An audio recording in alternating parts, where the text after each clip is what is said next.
네, 그러면 시작하도록 하겠습니다. 준비한 PT가 270장 정도 됐는데, 지금 60장밖에 못해서, 제가 정말 랩을 하듯이 속사포로 달릴 테니까 집중하고 따라와 주십시오. 그리고, 실습을 해보려고 그랬는데, 예, PT가 210장이 남아서 2시간 동안 210장을 써야 돼서 그냥 저 혼자 실습할 테니까 그냥 봐주세요. 네. 제가 그리고 나중에 그 KSUG 사이트 통해서 그 예제했던 거는 그냥 깃허브에 올릴게요. 그러면 받아보실 수 있도록 하겠습니다. 네. 아이고. 네, 요번 시간에는 JPA를 맨바닥에서부터 올려볼게요. 사실 그게 중요하더라고요. 스프링이든 무슨 어떤 기술이든지 메인 메서드에서부터 시작해서 뭔가 돌려봐야 잘 있게 되지. 안 그러면은 이게 참 잘 있게 되기 어렵더라고요.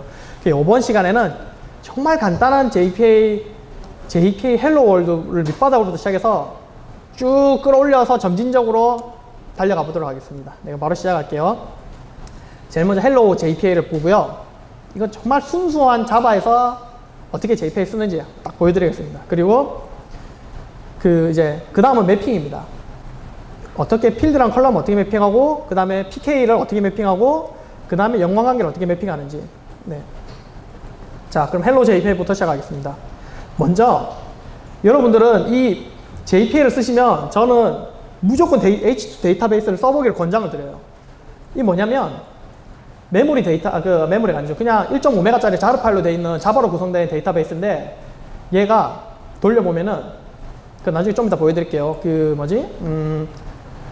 웹으로 쿼리도 해볼 수 있고, 서버 모드로 동작하고, 그 다음에 메모리 모드로 동작하고, 심지어 MySQL이나 오라클로 모드로도 시뮬레이션 할 수도 있어요. 그래서 정말 개발이나 로컬에서 돌리기에는 이만한 게 없어요. 저희 팀에서 개발할 때는 로컬에서 실제 운영하는 프로덕트 하는 서비스를 말씀드리는 거예요. 로컬에서 개발자들 데이터베이스 올려야 되잖아요. 내가 통캣 빨리 띄워가지고 빨리 디버깅 하려면. 물론 여러분들은 그렇게 하시는 분도 있고 안 하시는 분도 있겠지만, SI를 오래 하신 분들은 대부분, 저도 그랬고, 그냥 개발 서버에 있는 개발 DB에 붙죠. 네. 그러면 막 데이터 엉키고 막 문제가 생겨요. 근데 이제 로컬 PC에서 빨리빨리 해보고 빨리빨리 수정해보고 하려면 요만한 게 없어요. H2 데이터베이스는 정말 권장을 드리고요. 그리고 얘가 오라클의 경우에는 시퀀스가 있지만 MySQL에서 지원하는 오토 인크리먼트 같은 게 없어요. 근데 얘는 오토 인크리먼트나 시퀀스 그런 거 다 지원해요. 그래서 타이튼 공부하고 학습용이고, 실제 프로덕트에서도 운영은 아니고요. 로컬에서 개발하거나 할 때는 정말 최고인 것 같습니다. 네, 추천드리고요. 그 다음에 메이븐 이제 설정해 볼 거고요. 하는 거는 그냥 코드만 바로 보여드리겠습니다. 자, 그러면은 제가 한 바퀴를 시간 관계에서 한번 쭉 설명을 하고 코드를 볼게요. 자, JPA를 쓰려면 먼저 제일 중요한 게 객체를 DB랑 매핑을 해야 됩니다. 자, 그러면 먼저 저 밑에 테이블 만들어내야겠죠. 멤버 테이블 만든 거고요. 그 다음에 객체를 만든 다음에 JPA에서 쓰려면 골뱅이 엔티티라는 걸 걸어야 돼요. 제일 윗줄에 있죠. 이건 뭐냐면 이제부터 이 클래스는 단순한 클래스가 아니라 JPA가 관리하고 데이터베이스랑 매핑하는 엔티티라는 클래스로 관리가 되는 거예요. 이제부터 이거는 DB 테이블이랑 굉장히 밀접하게 딱 연관관계가 맺혀지는 거예요. 네. 여기 있는 엔티티, 골뱅이 ID 이런 것들이 이제 다 ORM의 기술들이에요. 자, 그렇고요. 저 골뱅이 ID는 식별자, DB의 PK랑 매핑할 필드에다가 걸어두시면 됩니다. 이렇게 해두면 이 회원 객체를 저장하는 순간 요 밑에 멤버에 저장됩니다. 네. 단순해 보이죠? 처음이니까 단순한 걸 해야죠. 네. 자, 그 다음에 persistence XML이라는 게 있는데, 이거 뭐냐면 여러분 웹하면 web.xml이 있잖아요. JPA는 persistence XML이 있습니다. 이 문서가 있어야 동작합니다. 순수 자바 환경에서는요. 스프링 프레임워크에서는 이게 없어도 동작을 해요. 네. JPA 설정 파일이고 메타인f의 persistence XML에 위치해야 됩니다. 그 다음에 javax.persistence로 시작합니다. 여기에 대한 이 속성이 있는데, 이 파일이고요. 이거는 좀 이따 말씀드리고요. 이 파일의 속성 중에 javax persistence로 시작하는 거는 JPA 표준 속성이고, hibernate로 시작하는 거는 hibernate 전용 속성입니다. 자, 이걸 잠깐 볼게요. 눈이 좀 안 보이시겠지만 그냥 대충 말씀드리면, 그냥 이런 XML이 있어야 돼요. 디테일하게 설명하는 거는 별로 의미 없을 것 같고, 자바X persistence, JDBC 드라이버, JDBC 유저네임, JDBC 패스워드, JDBC URL. 이거 느낌 오죠? 데이터베이스 커넥션에 대한 정보를 여기다 기입을 합니다. 그러면 이 JPA 구현체에 따라 다른데 어떤 애들은 DB 커넥션 풀을 쓰기도 하고 쓰지 않는 애들도 있고 뭐 하여튼 그렇습니다. 어쨌든 이러면 데이터베이스 정보가 세팅이 되고요. 그 다음에 줄인 hibernate.direct라는 애가 있죠. 우리나라 말로 사투리 방언이라는 얘기인데 org hibernate direct h2 direct라 돼 있죠. 우리가 h2 데이터베이스를 쓰면 h2 다이렉트를 쓰면 되고 오라클 쓰면 오라클 다이렉트라는 게 적용이 됩니다. 그걸 쓰면 오라클에 맞는 쿼리가 실행이 됩니다. 페이징 쿼리를 실행하면 로우넘이 나가고 그렇게 되는 거죠. 네. 그 다음에 옵션은 뭐냐면 이렇게 그냥 운영상에 좀 필요한 건데 hibernate.show SQL은 실제 실행되는 SQL 보고 싶잖아요. JP로 아까 뭐 persist 하면 DB에 저장된다 그랬죠. 근데 어떤 쿼리가 나가지 보고 싶잖아요. 저거를 켜두면 어떤 쿼리가 나가지 싹 다 보입니다. 그러니까 이런 거 보고 그냥 튜닝하고 맞추면 되는 거고요. 포맷 SQL은 이제 SQL을 좀 이쁘게 보여주는 거고 뭐 코멘트는 넘어가 있습니다. 그 다음에 new generator 매핑도 넘어가겠지만 저거는 무조건 추루라고 필수로 써야 됩니다. 저게 히스토리가 있는데 하이버네이트가 버전업이 되면서 뭔가 키 매핑하고 이런 거 최적화한 거를 넣은 게 있어요. 근데 새로운 개발자에게 이 옵션을 추루로 넣으라고 했고 기존 개발자는 이 옵션이 없었거든요. 기존에는 펄스고 새 개발자가 하이버네이트 새로 시작하는 개발자는 이걸 추루로 넣으라고 된 거예요. 하이 호환성 유지를 위해서 우리는 새로 개발하시는 분들 다 추루를 넣어야 됩니다. 옛날 버전을 쓰신 분은 추루를 넣으면 절대 안 됩니다. 그러면 키 매핑하는 전략이 달라져서 막 문제 생겨요. 네. 자, 그러면 데이터베이스 방언. 이 뭐냐? 이 설정에 보면 hibernate.direct라고 있죠. 자, 이 방언인데 JPA는 특정 DB에 종속적이지 않아요. 근데 문제는 각각의 DB, 세상에 DB만큼 표준화가 덜 된 애도 없어요. 왜냐? 오라클이 너무 막강한 힘을 휘둘러가지고 저는 잘 모르겠지만 하여튼 표준에 참석하신 분 얘기는 그랬어요. 오라클은 말을 안 듣는다고. 예. 걔들이 해계문을 쥐고 있으니까 굳이 표준을 만들어서 다른 애들까지 돈벌이를 하게 해줄 이유는 없겠죠. 그래서 가변 문자도 참 유치하게 어떤 놈은 바짝 어떤 놈은 바짝투고. 예. 그리고 문자를 자르는 함수도 SQL 안시 표준이 있거든요. 거기는 서브 스트링으로 되어 있는데 오라클은 서브 STR로 되어 있어요. 예, 유치해. 네. 그 다음에 페이징 쿼리가 정말 페이징 쿼리만 생각하면 저는 이것만큼 열받는 게 없거든요. MySQL은 리미트, 오라클은 로우넘인데 오더바이가 들어가는 순간 아시죠? 뎁스를 한 번 더 넣어가지고 꺼야 돼요. 지금 제가 여기서 보여드리진 않았는데 MS SQL은 더 최악이에요. 네. 더 최악이에요. 더 진짜 빠른 쿼리를 짜려면 더 최악이에요. 이 방언 때문에 이런 것들이 다 되는 거예요. 아까 설정한 이 방언 있죠? 저것만 바꾸면 이건 오라클 DB에 연결하는 거랑 쿼리가 그렇게 나가요. 페이징 쿼리가 오라클로 하면 로우넘이 빵 나가버려요.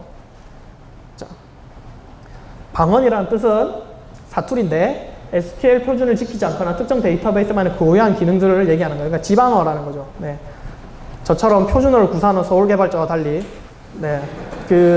문제가 있는 애들이 많습니다. 데이터베이스 세상에는. 네.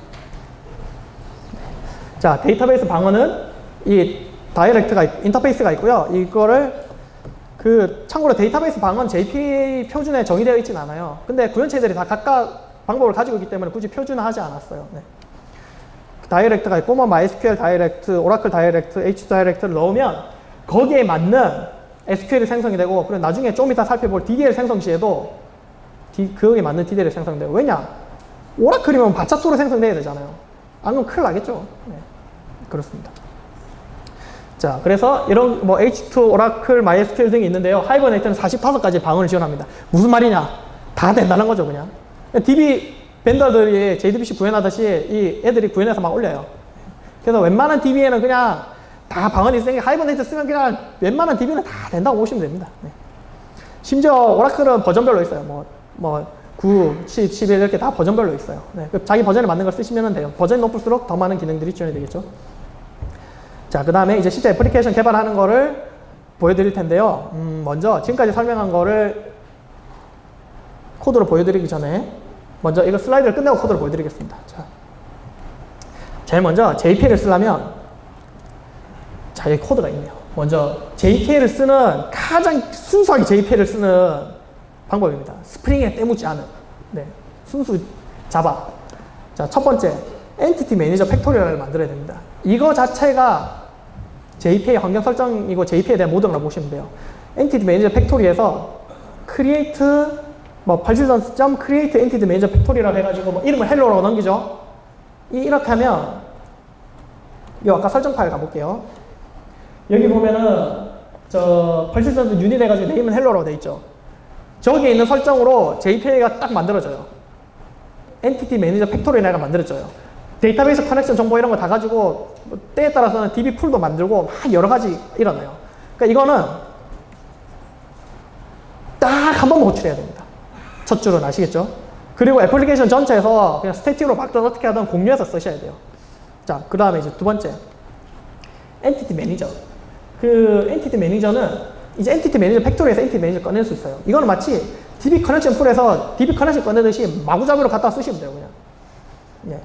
이 엔티티 매니저가 개발자 입장에서는 가상의 데이터베이스라고 생각하시면 돼요. 여기에다가 다 집어넣고 빼고 하는 거예요, 이제부터. 그런 면에서 가장 중요한 건 이 엔티티 매니저입니다.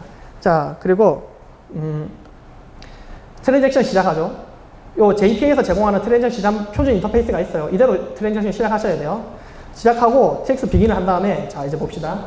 멤버 객체를 생성하고 아이디랑 이름을 넣은 다음에 엔티티 매니저 다 EM이라고 이제 줄였을게요. em.persistence 해가지고 회원 객체를 넣으면 이제 DB에 실제 인서트 SQL을 만들어서 DB에 들어가게 됩니다. 자, 그럼 트랜잭션 커밋하죠? 커밋이니까 정상적으로 반영이 되겠죠? 제가 캐치해서 문제가 생기면 롤백을 하고, 자, 파이널리에서 그 사용하고 난 엔티티 매니저는 마치 데이터베이스 커넥션 종료해버리듯이 닫아버리시면 돼요. 네. 그리고 애플리케이션이 끝나는 시점에 마지막에 엔티티 매니저 팩토리를 닫으시면 되고요. 자, 그럼 이 그림을 보여드릴게요. 이 persistance라는 데에서 그 설정 정보를 조회해가지고 엔티티 매니저 팩토리를 이번 보면 생성을 해냅니다. 자, 이제 생성이 됐으면 마음껏 엔티티 매니저를 생성해 쓰면 됩니다. 그럼 엔티티 매니저는 언제만 하나씩 생성해야 되지? 이거는 그 기준이 조금 모호하긴 한데 일반적인 웹 애플리케이션에서는 그냥 제가 아주 복잡하지만 좀 쉽게 설명을 드리자면은 그냥 유저 하나씩 할당하면 돼요. 웹 애플리케이션에서 그러니까 유저 하나 들어오면 이거 하나 할당하고 유저 나갈 때 이거 하나 죽이면 돼요. 그리고 엔티티 매니저는 내부에서 커넥션을 쓰거든요. 그렇기 때문에 절대 스레드 간에 공유하면 안 돼요. 아시겠죠? 스레드 간에 공유하면 큰일 납니다. 엔티티 매니저 팩토리는 모든 스레드에서 공유해야 되는 거고 엔티티 매니저는 스레드당 하나씩 별도로 생성해서 쓰셔야 됩니다. 대충 그러면 어떻게 써야 될지 느낌 오시죠? 네. 근데 그 뭐 순수한 거는 실행시키고 종료하면 땡이니까 사실 뭐 복잡하지 않죠. 자, 그러면 이제 코드를 한번 보여드리겠습니다. 실제 코드를 하려고 하면 이게 좀 여러분들 이해를 해주셔야 할 게 있어요. 이게 환경 설정을 디스플레이를 저기 또 있네요. 이런 네. 죄송해요. 디스플레이가 여기 있네요. 자, 여기서 미러링을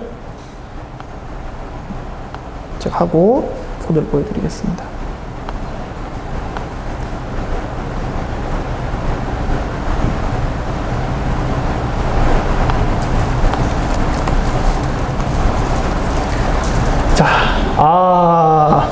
네. 눈이 나쁘시겠지만 이해해주세요. 네. 대략 우리 감으로 알잖아요. 설명했으니까. 자, 제일 먼저. 자, 여러분, 메이븐 모른다. 손 들어보세요. 나 메이븐 모른다. 네. 자, 메이븐을, 그 솔직하게 손 드시면 돼요. 네. 메이븐 뭐 모를 수 있지. 뭐, 어때서, 그거 뭐. 네.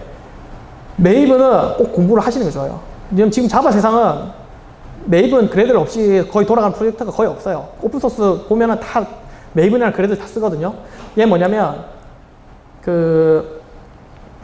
이렇게 해놓으면, 이게 화면이 제가 잘해서 키워보겠습니다. 네. 이렇게 해가지고, 이렇게 의존관계만 설정하면, 라이브러리 자동으로 다운받아지겠죠. 자, 우리가 필요한 라이브러리는 두 가지입니다. 첫 번째, 하이버네이트 엔티티 매니저. 이건 뭐냐면, 하이버네이트 코어라는 애가 있거든요. 그건 순수 하이버네이트고, 하이버네이트 엔티티 매니저는 JPA 구현체로 하이버네이트를 쓸 때, 이 라이브러리를 쓰시면, 나머지 연관된 하이버네이트 라이브러리 다 받아집니다. 그리고 우리는 H2 데이터베이스를 내부에서 쓸 거예요. 그래서 얘를 쓰시면 됩니다. 그러면은 ORM 대한 거 다 가져왔고 이거 가져오고 실제 자르 파일은 이게 메이븐 아시는 분 아시겠지만 그 의존관계가 있으면 같이 다 땡겨오거든요. 그래서 한 3-4개 정도, 3-4개가 상당히 많이 더 땡겨옵니다. 한 10개 정도 더 땡겨올 거예요.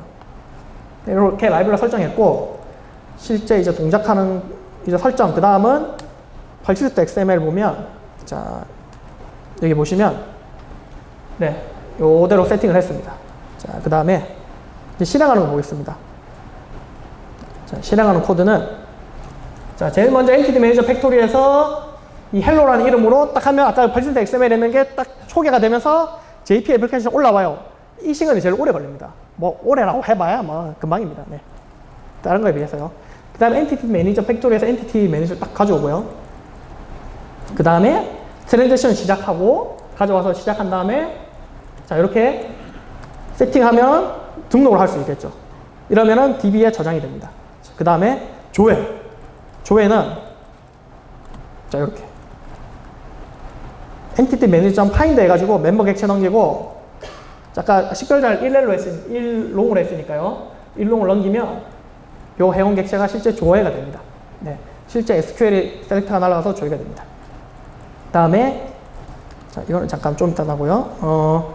수정, 삭제. 네, 이게 간단하죠. 네, 수정이 진짜 웃겨요. 수정은 이게 다예요. 이게 이제 좀 이상하죠. 어떻게 객체만 바꿨는데 어떻게 이게 수정이 돼? 라고 생각하실 수 있죠. 네, 맞아요. 그게 이제 JPA 안에는 마법이 있는데 엔티티 매니저 안에는 그 영속성 컨텍스트라는 굉장히 이름만 들어도 멘붕일 듯한 어려운 애가 있어요. 근데 제가 뒤에서 좀 더 쉽게 풀어드릴 테고 저번에 세미나에서 그것만 집중적으로 다뤘었는데 걔가 그런 일을 다 해줘요. 걔가 엔티티가 변경된 걸 다 찾아가지고 지가 변경본을 보고 업데이트 콜을 날려버려요. 자, 그럼 이거 언제 업데이트 콜이 날아갈까요? 트랜잭션이 커밋되는 시점에 업데이트 쿼리가 날아갑니다. 네. 예를 들어서 자 봅시다. 수정하고 삭제했잖아요. 그러면 이 업데이트 쿼리가 DB에 날아갈 필요가 있을까요? 없을까요? 자, 날아갈 필요가 있다. 손 들어보시겠어요? 날아갈 필요가 없다. 예, 대부분 없다고 고민하시죠. 맞습니다. 트랜잭션 아직 커밋하지 않았기 때문에 수정 쿼리가 날아갈 필요가 없는 거예요.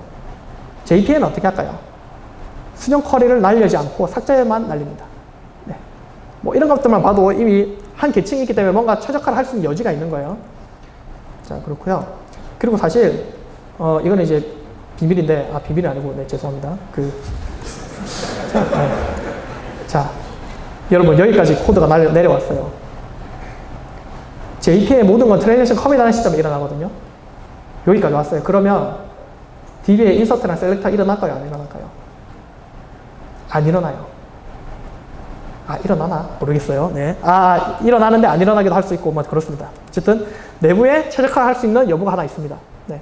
그래서, 우리가 생각했던 대로 쿼리가 막 안 나갈 때가 있어요. 그거는 그 영속성 컨텍스트 때문인데, 내부에서 최적화를 하는 게 있기 때문입니다. 근데 그게 어렵진 않아요. 영속성 컨텍스트 배우면, 이렇게 돌아가는구나 하고 이해할 수 있습니다. 그렇고요. 자, 그 다음에, 자, 여기서, 자, 이것까지 봤고요. 자, 근데 아까 본 거는 그냥 단순한 CRUD 정도였잖아요. 자, 근데 문제는 이거예요. JPA를 하면서 제일 헷갈리는 게 뭐냐면 검색을 어떻게 해? 이거거든. 처음에 딱 보면은 CRUD는 알겠어. 그러면 좋아. 이제 18상 이상인 회원들만 조회하고 싶어. 어떻게 하지? 딱 이제 여기서 막히는 거예요. 모든 객체의 식별자를 다 방금 파인드로 다 넣어가지고 가져와서 애플리케이션을 필터링 하는 건 말이 안 되잖아요. 그래서 근데 문제는 그거예요. JPA는 그 테이블을 쓰는 게 아니에요. 개발자 입장에서 이제 테이블을 쓰면 몰라야 돼요. 엔티티 객체를 중심으로 개발하는 건 말이에요. 문제는 검색 컬이에요. 그럼 검색을 할 때도 테이블이 아닌 엔티티 객체를 대상으로 검색을 해야 되는 거예요. 자, 여기서 이제 근데 그리고 모든 DB 데이터를 객체로 가져온 다음에 그럼 객체에서 지금 검색하겠다 그러잖아요. 그럼 모든 DB 데이터를 객체로 가져와서 검색하는 거는 말이 안 되죠, 여러분. 그럼 불가능한 거예요. 그래서 애플리케이션이 필요한 데이터만 DB에서 예를 들어서 18살 이상인 회원만 모두 조회해 라는 거를 하려면 결국 검색 조건이 포함된 SQL을 써야 되는 거예요, DB에. 그죠? 다른 방법은 없겠죠? 자, 그러면은 JP 입장에서 이 문제를 어떻게 해결할 것인가? 네이티브 그냥 SQL을 써서 뭔가 가져온 다음에 해결할 것인가? 아니면 뭔가 다른 대안을 제시할 것인가인데 네이티브 SQL을 쓴다는 거는 JP의 사상을 이미 무너뜨리는 거고 객체 중심으로 개발한다는 생각을 무너뜨리는 거예요. 그래서 JPQL이라는 객체 지향 언어를 제공을 합니다. 객체 지향 쿼리 언어를 제공합니다. 이거는 SQL이랑 거의 똑같고 대상이 테이블이 아니라 객체를 대상으로 한다는 거랑 차이가 있어요. 뭐 select from where group by having join 뭐 다 지원해요. 뭐 out join 뭐 다 inner join, out join 다 지원해요. 근데 객체를 대상으로 한다는 게 차이가 있어요. 그래서 약간 표현 방법이 조금 달라요. 예, 이 미묘한 차이가 있고요. JPQL은 엔티티 객체를 대상으로 쿼리를 한다. 그 SQL은 데이터베이스 테이블을 대상으로 쿼리를 한다. 이런 차이가 있는 거예요. 자, JPQL 한번 써볼게요. 여기 있는데 제가 실제 코드에다 해보는 게 낫겠죠. 자, 등록된 상황에서 한번 해보겠습니다. 18살 이상인 18살 아니네요. 이름이 헬로라는 모든 유저를 검색해봐 라고 하면 요래 짜시면 됩니다. 자, 아이고 좀 줄이겠습니다. 자, select. 여기서 뭔가 이상하죠? 별이 아니야. 별이 아니고 뭔가 좀 느낌 오죠? 아, 이것도 아니고 뭔가 이상해. 자, from member. 이건 멤버 테이블인가? 객체인가? 하여튼 멤버가 있습니다. 왜요? 멤버점 네임은 like 해가지고 있어. like 이제 SQL 같은데. 자, 여기서 중요한 차이는 거죠. 이 멤버가 테이블이 아니라 요겁니다. 요 회원 객체입니다. 자, 멤버고 그 회원의 이 네임, 이거는 DB의 컬럼이 아니라 회원 객체의 프로퍼티입니다. 그리고 그게 헬로랑 같으냐? 이렇게 하면 어떻게 되냐면 이걸 딱 실행하잖아요. 그럼 제가 실행해 보겠습니다. 실행이 처음에는 잘 안 되겠죠. 데모 귀신이 붙을 테니까. 네, 데모 귀신이 붙었네요. 제가 H2 데이터베이스를 띄웠는데도 안 되네요. 이거는 드랍 테이블 해야 되겠네요. 네. 제가 테이블을 안 만들어서 그렇습니다. 테이블을 H2DB로 만들어 볼게요. 로컬호스트 8082로 그 H2 데이터베이스 그냥 그 명령어가 있거든요. 그거 하면 자동으로 이게 생겨요. 자, 제가 뭐 테스트 하는 게 있어가지고, 자, 이렇게 해서 하면 대충 느낌 오죠? 그냥 쿼리 지금 만들어서 실행하는 겁니다. 이 쿼리 툴 제공이 됩니다. 네.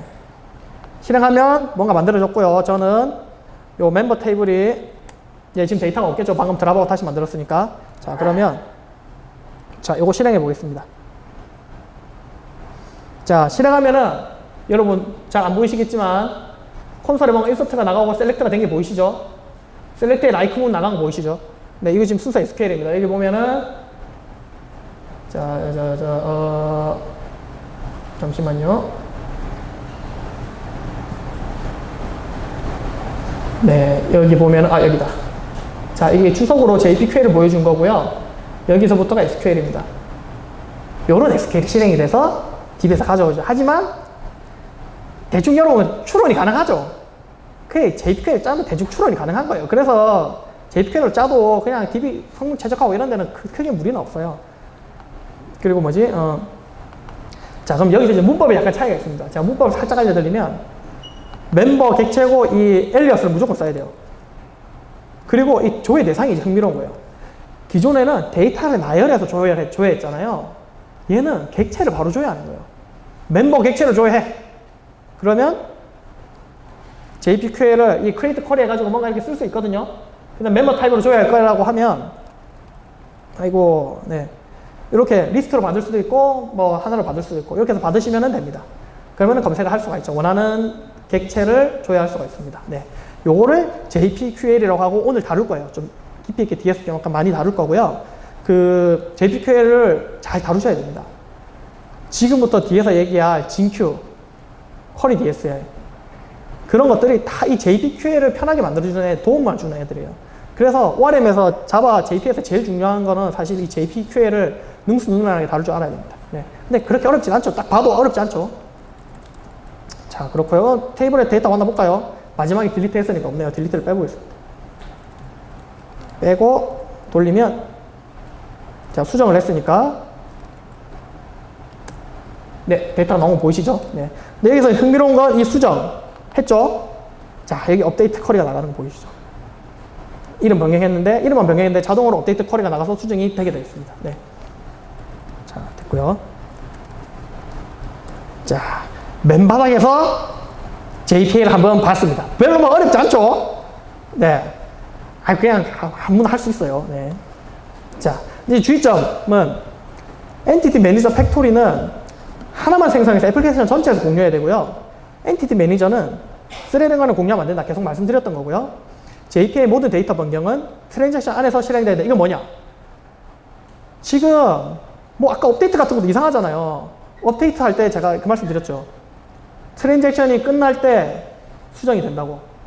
JPA의 모든 데이터 변경은 트랜잭션 안에서 이루어져야 됩니다. 트랜잭션 밖에서 이루어진 데이터 변경은 DB에 반영되지 않아요. 이게 중요하거든요. 여기서 포인트를 놓치시면 그 이제 막 원행 쓰는데 이상해. 막 컬럼 바꿨는데 DB에 수정이 안 돼. 이런 게 이제 생길 수 있어요. 모든 변경은 등록, 수정, 삭제 모든 변경은 트랜잭션 안에서 이루어져야 된다. 스프링을 쓴다면 골뱅이 트랜잭션 안에서 쓰시면 됩니다. 네. 대충 느낌 오시죠? 네. 하고 자 이제 간단한 거 봤고요. 자 이제 필드랑 컬럼 래핑하는 거 보겠습니다. 자 그 전에 방금 제가 막 크리에이트 탭을 했잖아요. 나 혼자 하는데 다 필드 컬럼 할 때마다 알트 탭을 해서 막 집어 넣으려면 내가 어느 세월에 이거를 제 시간에 오늘도 못 맞추게 생겼는데 언제 이걸 하겠어요. 자 그래서 테이블 자동 생성기를 쓰겠습니다. 이건 뭐냐면 DDL을 자동으로 생성해 줍니다. 크리에이트 테이블을. 이걸 쓰면은 이제 테이블 중심의 애플리케이션 개발에서 객체 중심으로 완전히 딱 전환할 수가 있어요. 물론 잘 써야 됩니다. 얘는 재밌는 게 아까 DB 방언 세팅했잖아요. 그 방언에 맞춰서 적절한 SQL이 DDL이 실행이 됩니다. 크리에이트 문, 적절한 크리에이트 문이 실행되고요. 이렇게 생성된 DDL은 개발 장비에서만 쓰셔야 됩니다. 운영에서 쓰시면 큰일 납니다. 네. 운영에서 쓰셔도 되는데 좀 가다듬어서 쓰셔야 돼요. 본인이 원하는 의도대로 돼 있나 한번 최종 확인하고 써야 돼요. 요즘에는 많이 좋아져서 괜찮은데 옛날에는 조금 안 맞는 것들이 좀 있거든요. 네. 자, hibernate.hvm2 ddl.auto라는 속성이 있습니다. 이거를 추가해 보겠습니다. 자, 이제 예제 2번으로 넘어갈게요. 제가 원래 이거 치면서 하려 했는데, 이 시간이. 네, 저는 이 세미나를 빨리 끝내고 그저께서 한 플스4를 빨리 해야 되기 때문에, 네, 사독하지도 못하고, 가슴이 아픕니다. 이 한다고 해가지고. 네, 제가 인세로 와이프한테 딴 거 물어보고 제발 돈을 다 드릴 테니 플스4만 사게 해주라고 해서 겨우 허락을 받았습니다. 네. 자, 그러면 먼저 이 펄스에서 XML에 자 봅시다. 요거 이게 이펙트 있습니다. 이거를 딱 넣어주면 밸류를 뭔지 모르겠지만 크리에이트라고 했습니다. 그러면은 이제 애플리케이션 실행할 때 기존 테이블 싹 날리고 싹 날린 건 정확히 엔티티로 돼 있는 애들 다 날리고 다시 만들어줍니다. 운영해서 하면 큰일 납니다, 여러분, 이거. 예. 자, 뭔 느낌 오시죠? 어떻게 되는지. 그래서 여러분들 그 운영 DB에 DDL 못하게 막는 거예요. 여러분들이 함부로 개발자 이런 거 할까 봐서.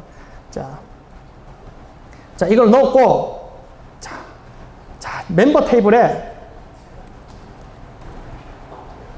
자, 넣었고, 제가 일단 실행해 볼게요. 자, 뭐 기존과 로직은 거의 같습니다. 잘 안 보이시겠지만 이건 키워놨네요. 자, 그러면 여기서 핵심이 있습니다. 드랍 테이블 때리는 거 보이시나요? 다시 만드는 거 보이시죠? 제가 필드를 몇 개 넣었거든요. 다시 크리에이트 하는 거 보이시죠? 자, 이렇게 하면은 DB에 손댈 일이 거의 없어요. 일단 로컬 개발할 때는. 네. 그냥 엔티티 만들고 쭉쭉쭉 개발해 놓고 엔티티가 영광까지 다 세팅하고 일단 그냥 엔티티 개발 다 끝내는 거예요. 오픈 직전에 이제 딱 보는 거죠. 이 DDL을 딱 보고 이 운영에서 쓸 수 있겠나 없겠나 보고 좀 고쳐가지고 이제 운영 DB에 반영하고 이렇게 하게 됩니다. 저희는 실제 그렇게 사용하고 있고요. 자, 근데 이 옵션이 자, 설명드릴게요. 크리에이트는 방금 본 것처럼 애플리케이션 실행 시점에 드랍하고 다시 만들고요. 크리에이트 드랍은 크리에이트랑 똑같은데 애플리케이션 종료할 때 다 드랍을 해버려요. 이런 거 이제 테스트 같은 거 돌릴 때 좀 유용하겠죠. 왜냐면 테스트 같은 뭐 CI에서 돌거나 이런 때 막 겹치지 않게. 그 다음에 업데이트, 요게 좀 매력 덩어리인데 그 개발 서버 같은 경우에는 저희는 초반에 업데이트로 해놔요. 그러면 제가 변경만 보고 알트 탭을 쳐놔요. 개발 서버 같은 경우에는 이제 문제가 안 되잖아요. 왜냐면 막 개발 DB 해놨는데 막 다 달라붙어서 보고 있는데 막 드랍되고 하면 막 짱나잖아요, 막. 그래서 이제 업데이트만 하면 변경만 뒤져서 알트 탭으로 쭉쭉 올려줍니다. 물론 극심한 변경은 안 돼요. 약간 뭐 필드 추가하거나 빼거나 간단한 것들만 돼요. 밸리데이트. 얘는 좀 유용해요. 얘는 뭐냐면 여러분 엔티티를 적었어요. 근데 매핑을 잘못했어. 테이블이 예를 들어서 없어. 그러면 그런 상태로 JP에 올라가 버리면 어떻게 되겠어요? 올라가서 서비스 운영되겠죠. 그런데 문제는 뭐 셀렉트 콜에인데 DB가 없어. 그럼 그때 뻥 나겠죠. 자, 이 밸리데이터를 쓰면 애플리케이션 로딩 시점에 매핑이 안 됐거나 뭔가 이상한 애들을 찾아가지고 애플리케이션 로딩 시점에 알려줘요. 애플리케이션 실행이 안 돼요. 이건 되게 중요한 거거든요. 운영이 되면서 고장이 나는 게 아니라 애플리케이션 컴파일 타임까지는 아니지만 최소한 실행을 할 때는 또는 개발자의 로컬 PC에서 돌리거나 CI 서버에서 돌리거나 알파 서버에서 돌리거나 딱 실행 올라올 때 그 시점을 찾는 거예요. 아주 빠르게. 문제가 되는 부분들은. 그래서 밸리데이터는 유용한데 저희 회사에서는 못 씁니다. 왜냐?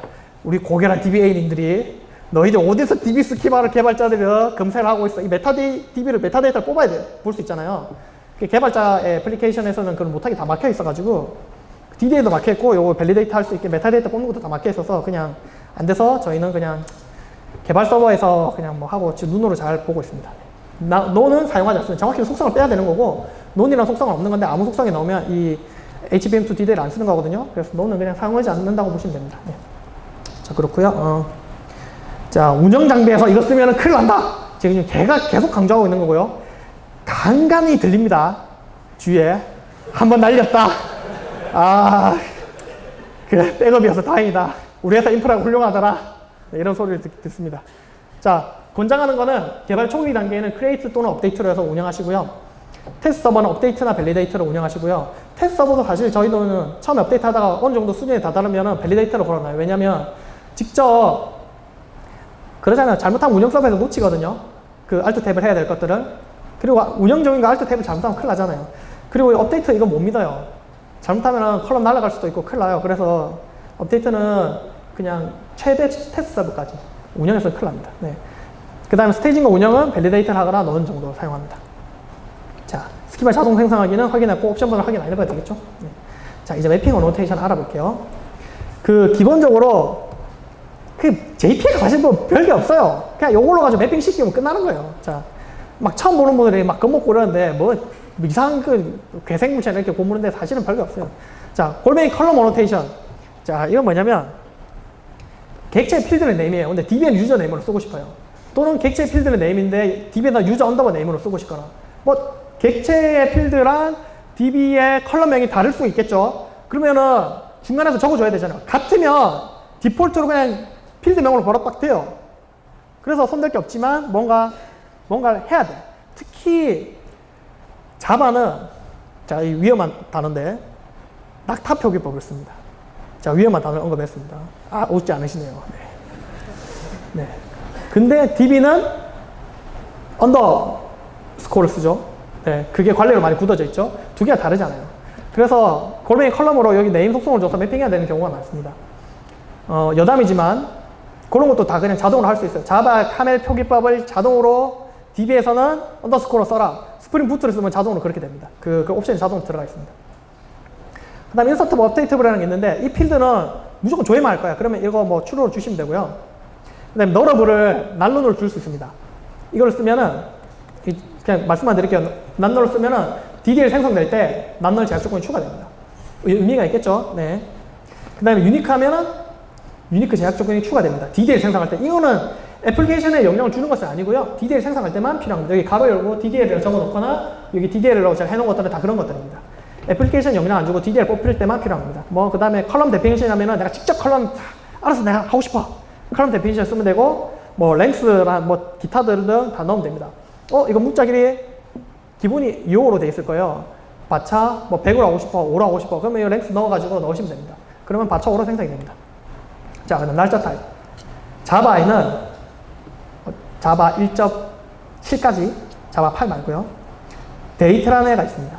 얘는 연월일, 시분, 초, 밀리세컨드가 다 들어가 있는 거예요. 근데 DB는 데이트랑 시간이랑 따로 나눠져 있어요. 같은 애도 있고. 이렇게 DB랑 자바랑 좀 달라요, 이런 게. 그래서 이렇게 매핑 하시면 돼요. 네, 요 템포럴이라는 애로 쓰시면은 됩니다.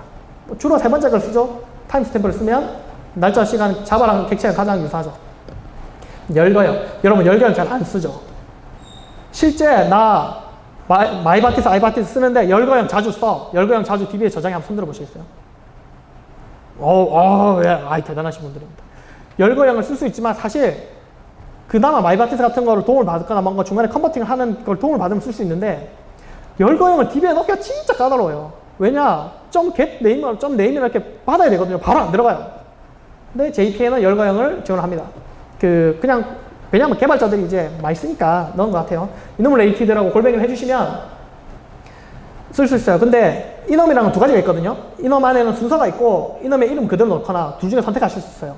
이렇게 첫 번째 오디널은 이름, 순서를 넣는 거고 1, 2, 3, 4 들어가는 거고 스트링은 열거행 이름을 그대로 넣어요. 둘 중에 뭘 써야 되냐? 오디널은 절대 쓰면 안 됩니다. 왜냐면 열거행에서 중간에 데이터 하나 들어가요. 그럼 순서 하나씩 밀리겠죠. 근데 DB는 안 밀려 있잖아요. 대충 뭔 말인지 아시겠죠? 그래서 무조건 스트링을 쓰셔야 돼요. 이거는 디폴트가 오디널인데 무조건 스트링 쓰세요. 나중에 애플리케이션 변경되면 큰일 납니다. 네. 그 다음에 랍. 우리 C랍, B랍. 이 옛날에는 참 이게 힘들었어요. 이거를 매핑해 놓으면 이거 한번 읽어 드리려면은 그나마 아이바티스 시절에 또 옛날 버전은 뭐 드라이버 버전이 안 맞으면 잘 안 읽히고 해서 뭐 바이트로 받았고 막 삽질을 다 했거든요. 요즘에는 그런 게 거의 없어요. 그냥 여기서는 그냥 골뱅이 랍이라고 쓰시면 돼요. 그러면은 자 이거 C랍, B랍 다 돼요. 문자에다가 쓰면은 C랍으로 걸리고요. 바이트나 이런 데다 쓰면 B랍이 자동으로 매핑이 됩니다. 간단하죠? 네. 이렇게 해놓으면 DDL도 C랍, B랍이 탁탁 생성이 되면서 깔끔한 모습이 되죠. 네. 자, 요거는 이 필드는 뭐냐면 제가 이 잉글리시에 약해서 발음을 하지 않겠습니다. 네. 네. 이 필드는 매핑하지 않는 거예요. 그냥 객체에서만 잠깐 쓰고 버리고 싶은 것들. 가끔 하다 보면 그런 게 있거든요. 임시 필드 같은 거, DB에 안 넣고 싶은 거. 이걸 쓰시면 돼요. 이거 매핑해 놓으면 이 필드는 DB에 저장하지 않습니다. 자, 실습 볼까요? 자, 객체에다가 요거 추가했습니다. 자, 유저 네임. 느낌 오시죠? 이렇게 하면은 create DDL 유저 네임 됩니다. 나이, 이거 데이트, 그 다음에 인원 타입. 이렇게 하면 이 인원 타입을 지금 VIP랑 노멀로 되어 있는데 그대로 VIP라는 이름으로 스트링으로 변해서 DB에 들어가고 빼내올 때는 인원모로 잘 빠집니다. 이렇게 해서 쓰시면 됩니다. 어려운 거 없죠? 네. 자, 이거 뭐지? 이거는 바로 그 다음에 설명드리겠습니다. 네. 자, 식별자 매핑. 자, PK를, 자, 이것도 DB마다 속대마다 그지 같아요. 오라클은 그렇게 시퀀스를 밀고, MySQL은 그렇게 오토 인크리먼트를 밀어요. 그 뭔 얘기인지 아시겠죠? 자, DB 두 개를 써보신 분은 알아요. 뭐 처음에 오라클만 쓰다가 저 MySQL 딱 처음 썼을 때, 이 시퀀스 객체 어딨어? 막 찾았는데 없더라고요. 대신 편한 게 있는데 뭐냐? 그냥 비워서 넣으면 자동으로 값이 증가하는 오토 인크리먼트가 있죠. 자, 여기는 이제 두 가지 차이가 있어요. 사실은 시퀀스가 더 유리해요. 여러 가지 측면에서 시퀀스 객체를 쓰는 게 더 효과적이에요. 어쨌든 뭐 각각 DB마다 사정이 있으니까 자, 식별자를 매핑을 해야 돼요. DB의 PK랑 객체에서 이 DB의 PK 필드를 어느 필드로 매핑할 거냐를 정해야 돼요. 이거는 어떤 면에서 보면은 ORM 관점에서는 객체가 DB에 양보한 거거든요.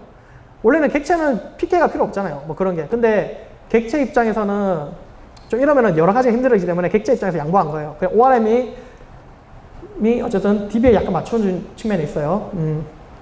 자, 현실을 반영한 거죠. 자, 그러면 식별자는 일단 무조건 골뱅이 아이디 원소신을 써야 되고요. 그 다음에 골뱅이 제네레이트 밸류가 있는데 이건 뭐냐면 자, 이렇게 설명드리겠습니다. 골뱅이 아이디만 쓰면 내가 직접 값을 넣어야 돼요. 아까 그렇게 했거든요. 내가 직접 값을 넣으면 골뱅이 아이디를 쓰면 되는데 내가 키를 생성 안 하고 DB에 있는 DB가 알아서 해줘라든가 오라클의 시퀀스를 쓰고 싶어 라고 하면 이 골뱅이 제네레이트 밸류를 쓰시면 됩니다.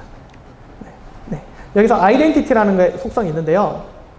이게 스테이티지의 제네레이션 타입에 이 속성을 넣을 수가 있어요. 이거를 아이덴티티라 하면은 데이터베이스에 나는 값 안 넣을 테니까 네가 알아서 값 채워줘라는 거예요. 데이터베이스의 키 생성을 위임하는 겁니다. 시퀀스라고 하면 요 오토 제일 끝에 오토로가 되어 있는데 시퀀스라고 넣으시면 오라클 시퀀스 객체를 사용해서 시퀀스 객체에서 값을 하나 따와서 PK 값을 넣어줍니다. 제너레이터 역할을 하는 거죠. 이거를 쓰려면 그 시퀀스를 매핑해야 되는데 골뱅이 시퀀스 제너레이터라는 애가 필요합니다. 이거는 그냥 제가 말씀으로 드릴게요. 자, 근데 지금 아이덴티티랑 시퀀스는 문제가 있어요. 특정 DB의 종속적인 기술들이죠. 네. 한 곳에서 되고 한 곳에는 안 돼요. 자, 그래서 제3의 방법, 테이블. 이거는 가라 테이블을 만들고 시퀀스에서 뽑듯이 뽑는 거예요. 쭉쭉쭉쭉. 그런 방법인데 가라 테이블 아니에요. 키 생성 전용 테이블을 만들고 이렇게 뽑는 건데 테이블 제너레이터로 뭐 이렇게 매핑 대충 해놓으면 제가 여기서 값을 하나 업데이트 치면서 이렇게 값을 하나 증가시켜줘요. 네. 거의 시퀀스랑 똑같고요. 모든 데이터베이스에서 쓸 수 있지만 성능상 보면 시퀀스보다는 느립니다. 네. 그 이유는 뭐 DB 해보신 분들은 알겠죠. 뭐 락 이슈도 있고 여러 가지 이슈가 있고. 네. 그 다음에 오토는 방언에 따라서 자동으로 돼요. 오토를 걸면 오라클에서는 시퀀스가 잡히고요. MySQL 오면은 아이덴티티가 됩니다. 대신에 이거는 거의 개발 단계에서만 쓸 수 있고요. 운영 단계에서는 쓰기 어려워요. 네. 운영 단계에서는 래핑이 좀 더 디테일해서. 자, 그러면 한번 볼까요? 자, 저는 오토로 해놨습니다. 과연 오토라면 실행하면 뭐가 될까요? H2 데이터베이스 같은 경우에는 시퀀스를 사용하네요. 네. 얘는 아이덴티티도 돼요. H2 데이터베이스 만드신 분은 정말 많은 걸 아이덴티티를 하면, 자, 여기 보시면 지금 아무것도 없죠. 인서트 하는데 이 아이디를 널로 넣은 거 보이시죠? 이렇게 하면 아이덴티티는 DB가 알아서 해줍니다. 근데 보시면 크리에이트 테이블 할 때 뭔지 모르겠지만 generated by 뭐뭐뭐 들어가죠? 이러면은 값 안 채우면 네가 DB가 알아서 채우라는 거거든요. 네, 이렇게 스키면 DB까지 생성이 됩니다. 그 다음에 테이블을 쓰면, 자, 테이블을 쓰면 먼저 얘들이 하이버네이트 시퀀스라는 테이블을 만들어요. 뭐 이름은 다 바꿀 수 있어요. 이런 것들은. 그 다음에 어떻게 하느냐, 셀렉트에서 뭔가 시퀀스 값을 찾아와요. 이 테이블에서. 그리고 시퀀스 값을 가져오면 하나 업데이트 해놓고, 그런 거 해야 되겠죠. 네. 그런 과정들을 거치고 그 시퀀스 값을 여기 ID 필드에다가 넣어서 DB에 인서트하게 됩니다. 대충 느낌 오시죠? 네. 자, 그럼 속도가 계속 이 짓을 하면 속도가 하는데 최적화하는 방법이 다 있습니다. 뭔가 애플리케이션에 키를 미리 뭐 50개 미리 받아놓고 캐싱을 해놓고 이런 방법들을 쓰면 이런 거에 대해서는 굉장히 빠르게 할 수가 있습니다. 네. 그 하이버네이터가 그런 기능들을 제공을 하고요. 그래서 저 쿼리가 안 나가고 메모리에서 바로 키를 딱 가져올 수도 있습니다. 네. 뭐 와스가 여러 개 되거나 동시성 문제도 발생하지 않고 그런 거를 아주 깔끔하게 해결하는 방법들을 다 제공을 합니다. 근데 시간 관계상 그런 거 넘어갈게요. 권장하는 시큐리티 전략은 뭐냐면, 일단 기본키 제약 조건이 여러분 아시죠? PK 제약 조건, DB 관점에서 볼 때 PK는 넣으면 안 되죠. 그 다음에 유일해야 되죠. 그 다음에 변하면 안 되죠. 근데 이 변하면 안 된다는 게 이게 참 난감해요. 이게 현재뿐만 아니라 미래까지 변하면 안 되는 키를 찾아야 되거든요. DB PK 잡을 때. 이런 거를 예를 들어서 주민등록번호, 전화번호 이런 거를 자연키라고 그러는데, 전화번호야 뭐 누가 봐도 아니니까 이건 아니다 싶은데, 주민번호 같은 게 좀 이제 애매해요. 될 것 같은데 안 돼요. 제가 이제 예전에 디모 포탈에 있을 때 가끔씩 이제 예를 드는 건데, 이제 레거시를 운영할 일이 있었어요. 근데 딱 받아왔는데 DB PK가 회원이 주민번호로 되어 있는 거예요. 근데 처음에는 저도 그냥 주민번호 되겠다 했는데, 갑자기 정통부 법이 바뀌면서 주민번호 다 없애된 거예요. 바로 난리가 난 거죠, 이제. 왜 난리가 났냐면, 자, 생각해 보세요. PK가 그것만 있으면 어떻게 고치면 돼요? 문제는 FK들이 있잖아요. 포렌께서 그 PK를 물고 쭉쭉쭉 들어가는데, 자식의 손자 테이블까지 막 주민번호가 다 있는 거예요. 다행히도 제가 그 프로젝트를 제가 손대진 않아서 옆에 있는 개발자분이 상당히 고생을 하셨다는 그런 이야기가 있습니다. 그래서 이게 있으면 이걸 쓰는 게 제일 좋아요. 사실은 자인키가 진짜 쓸만한 애가 있으면. 근데 대부분 없어요. 그래서 하이버네이터나 이런 ORM 기술에서 권장하는 그 키 생성은 대체로 그냥 롱을 쓰라. 롱은 아니고 죄송해요. 대체키. 뭐냐면 그냥 시퀀스나 아이덴티티처럼 그냥 이미 얘가 비즈니스 로직과 전혀 무관한 값을 써라. 그래야 테이블을 유연하게 가져갈 수 있고 나중에 변경에 용이하다. 물론 여기에는 1장 1단이 있어요. 자연키를 잘 조합하면 인덱스 같은 것도 잘 잡을 수 있고 좋거든요. 그래서 이 미묘한 데서 잘 균형을 잡아야 되는데, 일단 ORM 쓰면 베이스는 그런 제네레이트 되는 값을 테이블에 다 깔고 최적화 관점에서 뭔가 자연키를 쓴다고 고민해 주시면 더 좋을 것 같아요. 저희가 하는 모든 프로젝트는 다 그냥 롱으로 다 깔고 들어갑니다. 롱으로 까는 거는 아시잖아요. 10억 넘으면 그 인덱스 이제 한 바퀴 돌거든요. 자바에서 10억인가 하여튼 얼마 넘으면 롱으로 깔면은 그런 문제가 없죠. 물론 뭐 용량은 조금 더 먹겠지만 그 정도에 뭐. 그래서 권장하는 건 롱에 대체키를 써라 하는 거를 일단 권장을 드립니다. 제네레이트 밸류 쓰면 됩니다. 그냥 다 알아서 잘해줍니다. 자, 여기까지 됐고요. 와, 여러분 큰일 났네요. 지금부터 진짜 랩을 할게요. 지금 PT가 아직, 시간은 이번 시간 쓰고 나면은 진짜 없는데 제가 랩을 할게요, 지금부터. 지금 절반도 못했네요. 자, 그러면 연관관계를 맵핑해야 돼요. 이제부터 진짜 빨리 할 테니까 눈 초롱초롱 딱 아이 컨택 한번 딱 부탁드릴게요. 자, 지금까지 쉬웠잖아요. 에이, 나도 만들겠네, 이 정도는. 솔직히 그런 생각 드시죠? 저도 그런 생각 했어요. 아, 이거 뭐 별거 아니네. 이제부터 진짜예요. 자, 제가 개발자로서 가장 존경하는 몇 분 있는데, 뭐 토비 씨랑 뭐 몇 분 있는데, 개인적으로 학자로서 제일 존경하는 분은 이 조용호라는 어르신이 있습니다. DDD랑 설계에 관련해서. 이분이 낸 토끼책이 있어요. 객체지향의 뭐 사실과 오해라고 있는데, 제 책 밑에 있습니다. 신경 안 쓰셔도 되고요. 예. 제가 얼마 전에 넘어섰습니다. 아, 힘들더라고요. 예. 농담이고요. 이분 책은 제가 볼 때 필독서입니다. 참 제가 이런 이야기는 그렇지만 제 책은 안 봐도 이 책은 봐야 됩니다. 객체지향 설계의 목표는 자율적인 객체들의 협력 공동체를 만드는 것이다. 이게 제일 중요한 거예요. 객체지향에서 제일 중요한 거는 협력 공동체를 만든 거예요. 객체가 본인 스스로 의미있게 동작하지만 혼자 살아가는 객체는 없거든요. 다 의미있게 의미있게 연관관계가 돼야 돼요. 데이터 중심적으로 개발하면 그런 게 안 돼요. 연관관계도 못 맺고 아무것도 안 돼요. 자, 그래서 이번 시간은 연관관계 매핑입니다. 자, 어쨌든 객체지향과 사실과 오해, 제가 책을 뭐 꼭 홍보한다기보다도 개인적으로 개발자로서 그 우리나라에 이런 책이 나왔다는 거에 대해서 너무 좋아요. 그 내용을 객체지향에 대해서 좀 깊이 있게 공부해 보신 분들은 놀라움을 금치 못하는 내용들이 많아요. 특히 국내에 이런 책이 있을 수 있지. 뭐 어쨌든 그런, 네, 이분한테 밥이라서 한번 얻어먹도록 하겠습니다. 네, 제가 대표해서. 네. 갑자기 안 좋은 생각이 드네요. 아, 오늘 왠지 홍보를 해서 제 책 순위를 넘어갈 것 같은 불안감에 쌓이고 있습니다. 네. 자, 안 좋은 예제 먼저 볼게요. 자, 객체를 테이블에 맞춰 먼저 모델링 해보겠습니다. 저는 이렇게 많이 했고, SQL 직접 다룰 때는 이렇게 많이 씁니다. 자, 객체 연관관계는 없고요. 아까 처음 우리가 본 것처럼 연관관계 없이 외래키를 여기 팀 아이디로 돼 있죠. 멤버 객체 보면 팀 아이디에 바로 넣었습니다. 자, 이렇게 사용하겠죠. 그 멤버고 핵심은 이겁니다. 이 컬럼으로 해가지고 롱의 팀 아이디, 그 외래키를 그대로 매핑했죠. 당연히 이렇게 하죠. 아까 말했잖아요. 등록하기 쉽잖아요. 이렇게 해야. 연관관계로 하면 얼마나 등록하기가 힘들어요. 지금 근데 여기는 이 멤버 객체랑 팀 객체 연관관계가 있을까요? 없을까요? 연관관계가 있다. 손 들어보시겠습니까? 없다.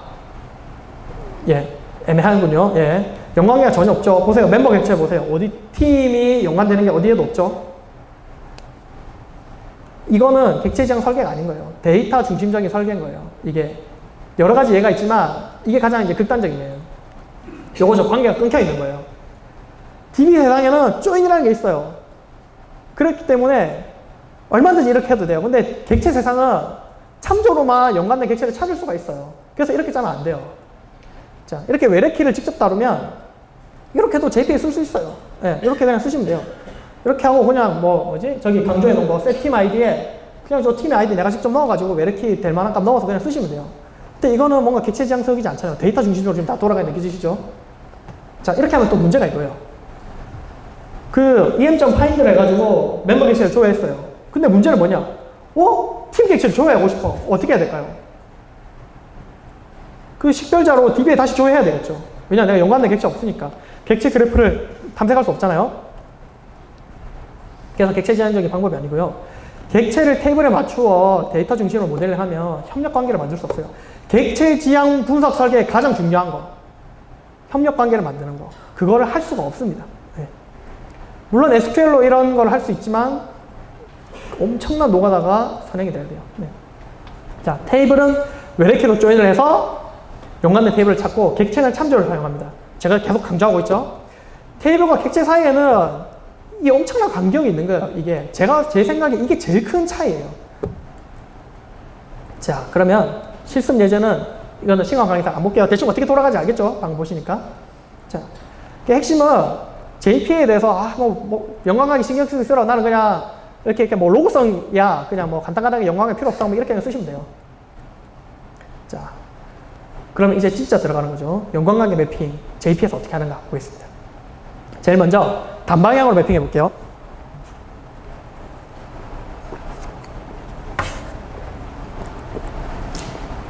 자, 이게 객체 지향 모델링입니다. 멤버는 팀 가지고 있죠. 팀에서 멤버.getTeam 하면은 그 연관된 팀 객체를 가져올 수 있겠죠. 자, 지금 1대4 관계예요. 그 정확히 말하면 다대 1이고 팀에서 회원은 하나의 팀이 여러 개 회원을 가지는 1대4고 회원과 팀은 다대 1 관계입니다. 대충 느낌 오시죠? 네. 그래서 요 테이블 연관관계 보면 닭발이 쫙 돼 있죠. 네. 예, 이 유머러스한 게 안 들어가네요. 네. 그래서 테이블 연관관계 보면 팀 아이디 외래키로 팀 테이블에 팀 아이디 PK랑 조인할 수 있는 거 보이시죠?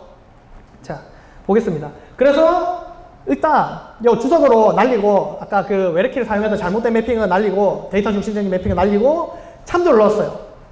참조를 넣었어. 그러면 이제 어떻게 해야 되지? 자, 보세요. 참조를 넣으면 ORM 매핑을 하려면 ORM 매핑은 뭐겠어요? 객체의 참조랑 데이터베이스의 외래키를 매핑하는 게 ORM 매핑이에요. 연관관계 매핑이에요. 객체는 참조로, 데이터베이스는 외래키로. 결국 이 두 개를 매핑하는 거겠죠.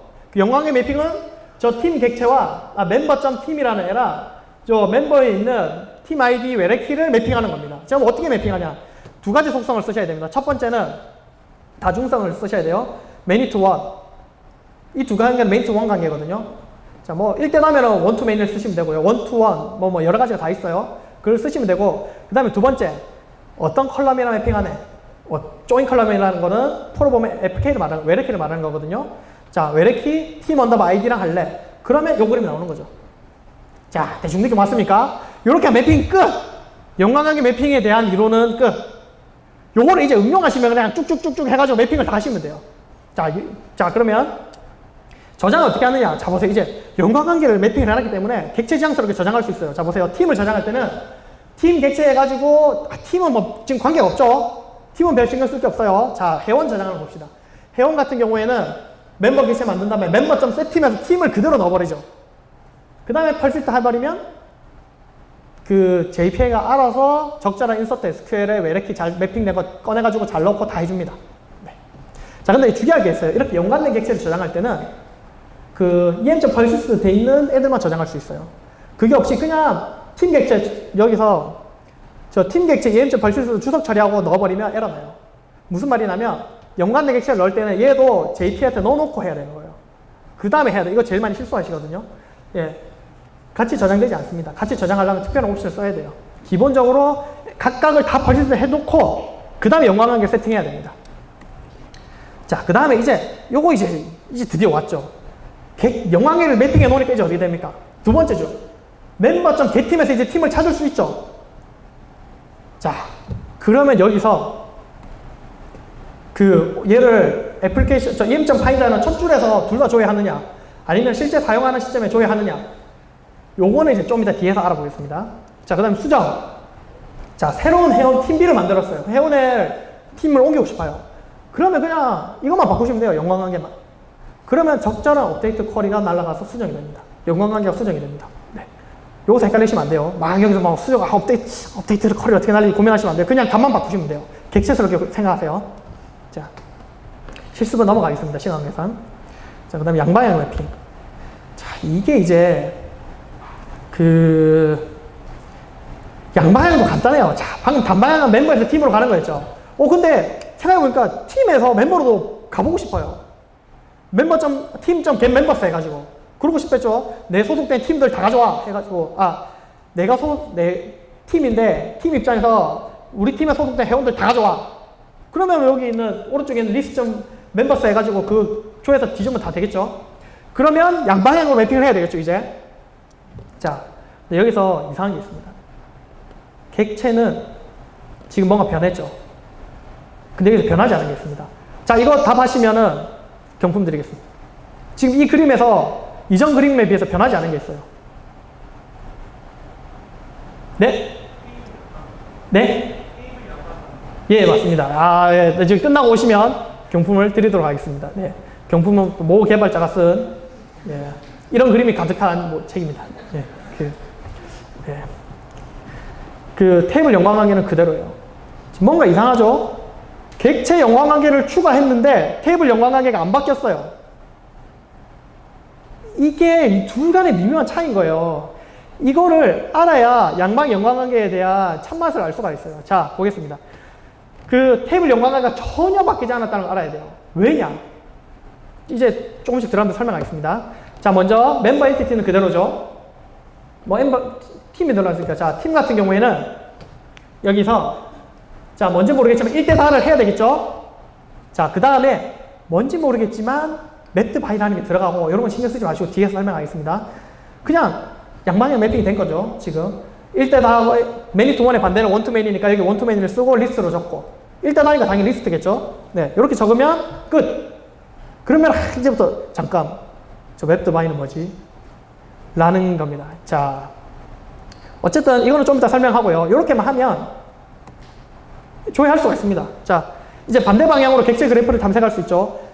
찾은 팀에서 get 멤버 하면은 얘에 들어있는 멤버를 다 찾을 수 있죠. 그 다음에 사이즈를 부르면 몇 개인지 알 수 있겠죠. 컬렉션이니까. 네, 반대 방향으로 이제 객체 그래프를 탐색할 수 있게 된 거예요.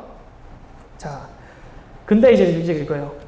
JPL을 공부할 때, 매핑 공부할 때 멘붕 되는 거 딱 하나. 요 매트바이. 요것만 멘붕인 거 나머지는 사실 별거 아니에요. 그냥 탁탁 와닿는데 이 매트바이가 저도 이거를 본다고 대부분의 책을 다 뒤지고 했는데 딱 마음에 드는 게 없었거든요. 왜냐하면 이걸 처음에 공부해 보시면은 뭐야 이거 하고 설명을 들어도 잘 이해가 안 돼요. 왜냐하면 방금 우리가 이질적인 느낌 받았잖아요. 객체에서는 관계를 추가했지만 DB에서 관계가 안 늘어났어요. 이 두 개의 차이를 알아야 이해가 되는 거예요. 자, 지금부터 가겠습니다. 이걸 이해하지 못하는 건 당연한 거고 이거를 정말 직관적으로 이해하신 분은 이런 거에 대한 고민을 많이 하셨거나 뭔가 하신 분들은 저도 처음에 저는 이해를 못 하겠더라고요. 그래서 되게 많이 공부하고 자료를 찾아봤습니다. 네. 핵심은 객체와 테이블 간의 연관관계가 맺는 차이 때문에 이런 게 발생해요. 자, 이게 뭐냐? 이제부터 연관관계의 주인이라는 게 뭐고 도대체 매트 바이가 뭔가 설명을 드리겠습니다. 자, 객체와 테이블이 관계를 맺는 데는 큰 차이가 있습니다. 객체는 회원에서 팀으로 연관관계가 있고 팀에서 회원으로 가는 연관관계가 있어요. 멤버.팀이랑 팀.멤버스 두 개죠. 이 두 개는 단방의 연관관계예요. 서로 다른. 회원에서 팀으로 조회하는 거랑 팀에서 회원으로 조회하는 거는 서로 아무 관련이 없는 전혀 다른 단방의 연관관계 두 개인 거예요. 마치 양방향인 것처럼 보이도록 애플리케이션 코드를 짜서 그렇지 그냥 다른 거예요, 둘은. 자, 그런데 테이블 연관관계는 신기해요. 테이블 연관관계는 외래키 하나만으로 양방향으로 조회를 할 수가 있어요. 자, 보세요. 이건 그림을 그냥 한 번 더 이야기해서 가져왔고요. 자, 객체 연관관계 먼저 보겠습니다. 객체는 양방향 관계라고 우리가 세팅을 했지만 사실은 서로 다른 단방향 관계 두 개예요. 자, 이거 보세요. 멤버.팀이랑 팀.멤버스는 완전 다른 거예요. 이거 객체 그래프 공부해 보신 분들은 객체 풀어놓고 보면 완전히 달라요. 둘 간에 어떤 연관관계도 어떤 개연성도 찾을 수 없어요, 사실. 자, 그래서 객체를 그래도 객체를 양방향처럼 보이게 하려면 이렇게 두 개를 만들어야죠. A.get B, B.get A 이렇게 해서 만들어 놔야 돼요. 네. 그래야 그냥 그럴듯하게라도 보이게 하는 거죠. 자, 근데 테이블의 연관관계는 외래키 하나로 두 테이블의 연관관계를 관리해버려요. 자, 여기서 이제 이슈가 있습니다. 자, 이 지금 두 개의 퀄이 보이죠? select star from member M join team 두 번째 퀄이 select star from team join member. 지금 외래키 하나로 양방향으로 쪼이는 거 보이시죠? 결국 객체는 양방향으로 매핑하려면 객체는 양방향으로 매핑하려면 이렇게 참조를 두 개를 다 만들어야 되고요. 두 개 다 관리를 해줘야 돼요. 근데 테이블은 외래키 하나로 양방향 조인 다 돼버려요. 아시겠죠? 그래서 객체는 두 개인데 테이블은 하나인 거예요. 그럼 객체 두 개 중에 어떤 놈을 선택해서 외래키를 관리해야 될 건가 정해야 되는 거예요. 자, 여러분 생각해 보세요. 팀을 바꿔서 팀 객체를 바꿨을 때 저 팀 아이디가 바뀌어야 될까요? 저 리스트의 멤버스를 바꿨을 때 저게 바뀌어야 될까요? 둘 중에 하나를 선택을 해야 된다는 거예요. 안 그러면 너무 애매해지잖아요. 예를 들어서 뭐 여기는 A 넣고 저기 뭐 완전 다른 값 넣었어요. 그럼 뭘 넣으시겠어요? 기준이 없잖아요. 그래서 이 다른 거를 JP에서는 이렇게 정했어요. 둘 중 하나를 정해. 개발자 네가 정해. 그럼 이걸로 해서 외래키 업데이트 쳐줄게 라고 정한 거예요. 그게 바로 연관관계의 주인입니다. 하나는 주인이 되고 멤버.팀이나 팀.멤버스 중에 둘 중 하나는 주인이 되고 하나는 읽기만 할 수 있는 가짜가 됩니다. 가짜 매핑이 됩니다. 그러니까 실제 매핑이 일어나지 않아요. 자, 연관관계 주인은 양방향 매핑 시의 규칙이고 하나를 주인으로 정해야 됩니다. 연관관계의 주인만이 외래키를 등록하고 수정할 수 있어요. 그러니까 외래키를 관리하는 거예요. 주인이 아닌 쪽은 읽기만 할 수 있어요. 자, 여기서 member.team에 값을 넣었을 때는 fk가 변하지만 뭐 team.members에는 값을 넣어봐야 fk가 안 변하는 거예요. 예를 들면 그 반대일 수도 있고요. 자, 그리고 주인은 mapby 속성을 사용 안 해요. 주인이 아니면 mapby 속성을 사용해야 돼요. 그러면은 여기서 아까 mapby 주인이 뭐죠? 여기서 멤버가 주인이죠. mapby 속성 사용 안 했으니까. 아까 그 컬렉션에는 mapby 썼다면 기억나시죠? 얘는 주인이 아니에요. 결과적으로는 member.team을 수정해야 이 fk의 업데이트가 일어나고 저 team.members는 건드려봐야 아무 일도 일어나지 않아요. 얘는 대신 조회를 할 수가 있어요. 자, 조금 어려운데 그러면 그냥 이해를 잘 못하셔도 뭔가 그런 게 있다 하고 감만 가지고 나중에 이거 자기가 직접 해보시면서 느껴보시면 됩니다. 자, 그러면 누구를 주인으로 해야 되냐? 이 문제가 있죠. 여기는 확실한 규칙이 있어요. 이것만 지키시면 돼요. 거의 99%는 이대로 가시면 됩니다. 연관관계 주인은 외래키가 있는 대로 정하시면 돼요. 자, 여기서 member.team과 team.members 중에 어디에 어느 테이블이 외래키랑 매핑되어 있나요? 그러니까 어디에 외래키가 있나요? 멤버에 외래키가 있죠? 예, 멤버 엔티티를 매핑한 테이블에 외래키가 있잖아요. 그럼 그냥 100% 여기다가 그냥 이걸 연관관계 주인으로 딱 잡으시면 돼요. 그러면 끝. 나머지는 생각할 거 없어요. 네. 자, 그래서 member.team은 연관관계 주인이 되고요. team.members는 주인이 아니고 그냥 읽기만 할 수 있는 거예요. 자, 그래서 양방향 매핑 시에 정말 많이 하는 실수가 이거예요. 그 뭐 게시판이나 이런 데 보면은 DB에 넣었는데 외래키가 널이에요 라는 질문의 답의 99%는 요걸로 해결이 됩니다. 자, 보세요. 여기 보면 팀 저장했죠. 처음에 멤버 세팅하고 그 있는데 멤버 저장하기 직전에 팀에다가 지금 멤버 넣었죠. 그런데 멤버에는 팀 안 넣었죠. 자, 무슨 말이냐면 이 그림에서 리스트 멤버에다만 값 넣고 멤버의 팀에다 값을 안 넣은 거예요. 그러면 FK의 값이 안 들어가요. 왜냐? 연관관계 주인의 값이 없었잖아요. 널이었잖아요. 그러니까 그대로 그냥 널이 가버리는 거예요. 자, 대충 느낌 잡으신 분들도 있고 어려우신 분들도 있는데 요게 제일 어려운 거예요. 그러니까 어려운 게 당연한 거고. 자, 그래서 그냥 이렇게 하시면 돼요. 그냥 고민할 거 없고 양방향 매핑 시에는 연관관계 주인의 값을 꼭 입력해야 돼요. 자, 이렇게 member.set팀에서 팀 넣으시면 돼요. 그러면 요 제일 밑에 결과 보이죠? team underbar id 테이블 셀렉트 해보면 값 들어가 있습니다. 자, 요렇게 가시면 되는데 그냥 고민하지 마시고요. 객체 양방향으로 매핑했잖아요. 당연히 양쪽 다 값을 세팅해 줘야 돼요. 그렇게 하시면 돼요. 항상 양쪽 다 값을 세팅해 주시면 돼요. 그러면 아무 문제가 발생하지 않습니다. 자, 그리고 순수하게 뭐 도메인 클래스로 테스트 케이스를 만든다 이런 걸 고려해 볼 때도 항상 양쪽 다 값을 세팅해 주시는 게 맞아요. 그래서 양방향 매핑에는 장점들은 양방향 매핑의 장점은 사실 별로 없어요. 단방향 매핑으로 이미 매핑이 끝난 거예요. 양방향 매핑은 뭐냐면 그냥 반대 방향으로 객체 그래프 탐색이 추가된 것 뿐이에요. 그래서 일단 초반에 설계할 때 잘 모르시겠으면 단방향 매핑으로 다 설계해버려요. 그 다음에 양방향 필요할 때 추가를 하셔도 돼요. 그냥 조회만 하는 거거든요. 네. 근데 이제 양방향 매핑이 필요한 거는 그 JPQ의 쿼리 짤 때도 이렇게 방향을 탐색할 될 일이 많고 실무를 해보면 그래요. 그래서 우리가 직접 코드를 많이 컨트롤할 수 있는 상황이면 단방향 매핑을 잘 해놓고 꼭 필요한 데면 양방향 해놓고 필요할 때 그때그때 양방향을 뚫으시는 것도 방법이에요. 자, 실습은 넘어가겠습니다. 시간 관계상. 자, 이제 다양한 매핑 어노테이션을 소개할게요. 요런 것들이 있습니다. 쭉 그냥 이걸 소개 말게요. 시간 관계상. 뭐 조인 컬럼, 조인 테이블이라는 것도 있고요. 그다음에 상속 관계를 매핑하는 것들. 이렇게 하시면 상속 관계를 매핑할 수가 있어요. 그 상속 관계는 이네리턴스 쓰고 그 상속 관계는 이제 구분하는 컬럼이 있어야 되거든요. DB에는 그래서 구분 컬럼 뭐 쓰고 이렇게 하시면 됩니다. 그 다음에 이제 복합키. 지금은 키를 하나만 잡았는데 복합키를 쓸 수가 있어요. PK 잡을 때. 그때도 이런 어노테이션들을 쓰셔서 복합키를 잡아서 쓸 수가 있습니다. 네, 그렇고요. 와, 시간이 많이 지났죠? 얼마나 지났나요? 대략 1시간 정도 지났죠? 예, 그러면 10분만 쉬었다 하겠습니다.